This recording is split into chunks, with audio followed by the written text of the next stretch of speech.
საქართველოს განათლების, მეცნიერებისა და ახალგაზრდობის მინისტრი გივი მიქანაძე თელავის უნივერსიტეტს ესტუმრა. მან ახლად რეაბილიტირებული მეორე კორპუსი დაათვალიერა და დაგეგმილ ინფრასტრუქტურულ პროექტებს გაეცნო.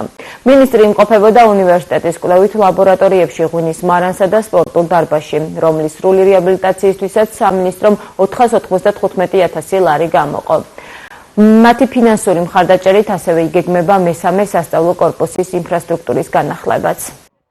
10 წლებია ეს უნივერსიტეტი მაღალი კვალიფიკაციის პროფესიონალ კადრებს ზრდის და განსაკუთრებული აქცენტები ამ უნივერსიტეტში გაკეთებული არის აგრარულ მიმართულებაზე.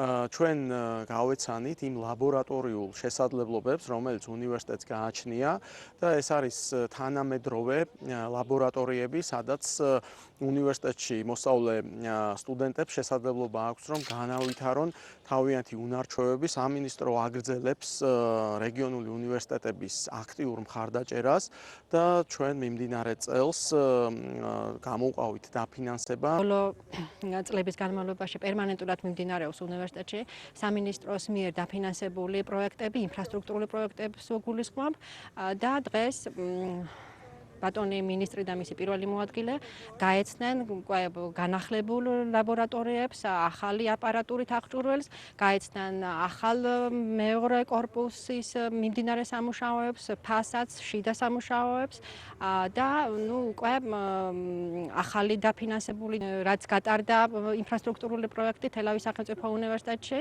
ეს სამი ახალი პროექტია, ეს არის მესამე კორპუსის სახურავი, ეს არის სპორტ დარბაზის სრული განახლება უნივერსიტეტის კუთვნილ 16 ჰექტარ მიწაზე ჭაბურღილის დაბურღვა, რაც ასევე ხორციელდება სამინისტროს დაფინანსებით.